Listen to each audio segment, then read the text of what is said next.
What's up, guys? This is Dan with Biohacking Explained. Today, we're going to have the comprehensive overview that everybody's been waiting for, Ipamorelin. Today, we're going to break down one of the safest and most effective protocols in the peptide world, Ipamorelin. Ipamorelin is a selective growth hormone secretagogue which signals your pituitary gland to produce growth hormone naturally. This, in some cases, might be a better option than injecting exogenous hormones. It specifically targets the ghrelin receptor in the pituitary gland. Ghrelin is also known as the hunger hormone, but when it's mimicked, it can release growth hormone. What makes ipamorelin so unique is that it doesn't raise your cortisol or lactin levels at all like other HGH secretagogues. So all the side effects that are known from GHRP6 and GHRP2 are not the same on ipamorelin. In fact, side effects are very minimal. Ipamorelin is a third generation GH releasing peptide and it was done for safety and precision. You can experience accelerated recovery, including in heavy workouts or injuries. After using it for a long time, you can start experiencing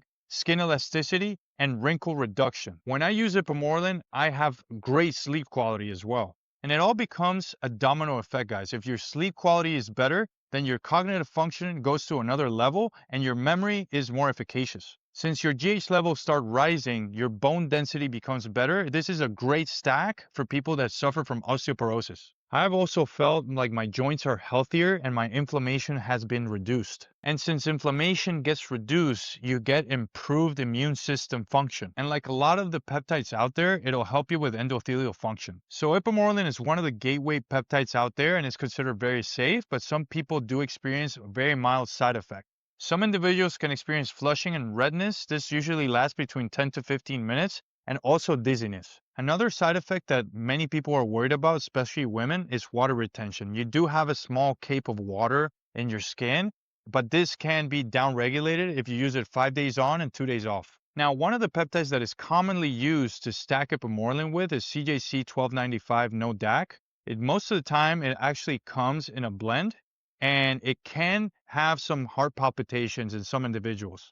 So I have actually experienced heart palpitations and a raised heart rate when I use CJC with ipamorelin, but it's nothing to worry about because all that it means is that your capillaries are being opened up and the peptide is doing its thing. Okay, so now let's talk about dosing. So for women, I usually see them use 200 to 300 micrograms per day. This could be done 2 times, once in the AM and once in the PM. For men, the most efficacious dose is 300 micrograms. It could also be done 2 times per day, once in the AM and another time in the PM. If you're a beginner and you're just starting out your peptide journey, I would just do 1 time per day and I would do it at the nighttime fasted. 1 hour before you haven't eaten anything and 1 hour after you don't eat anything, you try to go to sleep right away. When you inject ipamorelin right before bed, it mimics the GH release that it's done when you sleep. So that's why it's more efficacious that way. The second best time to inject ipamorelin would be right before workout because you're going to have increased blood flow. Therefore, your pumps are going to be better and more nutrient partitioning to your muscles. So you guys are probably asking yourselves, how long would you do the cycle for? And I would do 8 weeks on,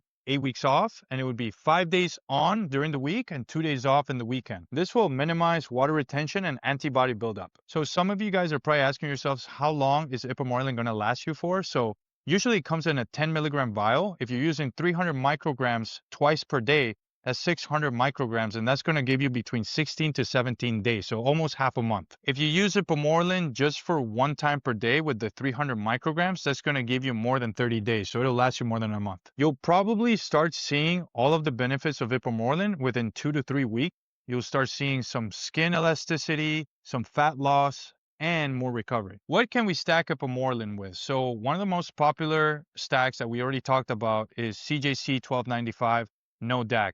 This is a very popular stack because it comes blended from many of the companies that sell it out there. Ipamorelin has a short half-life between 2 to 4 hours, so it gives you a short but very sharp release in GH. And what CJC is going to do is going to prolong that release. But to be quite frank with you guys, I'm not a very big fan of CJC. I would rather stack ipamorelin with tesamorelin. Tesamorelin has been shown to reduce visceral fat, so you can only imagine what it could do with a stack like IPA. Tesamorelin is also one of those peptides that's not gonna raise your hunger levels like other GH peptides out there. So the stack that I actually do with tesamorelin currently is I do 300 micrograms in the AM fasted of ipamorelin, and then at night, I do tesamorelin, I do between 500 micrograms and 1 milligram. One of the biggest mistakes that people can make is drink heavily while you're on these peptides, guys, especially when you're using GLP-1s or GH secretagogues. Alcohol can interfere with your liver function and slow down the peptide metabolism. Alcohol is going to disrupt your sleep, therefore your GH release when you're sleeping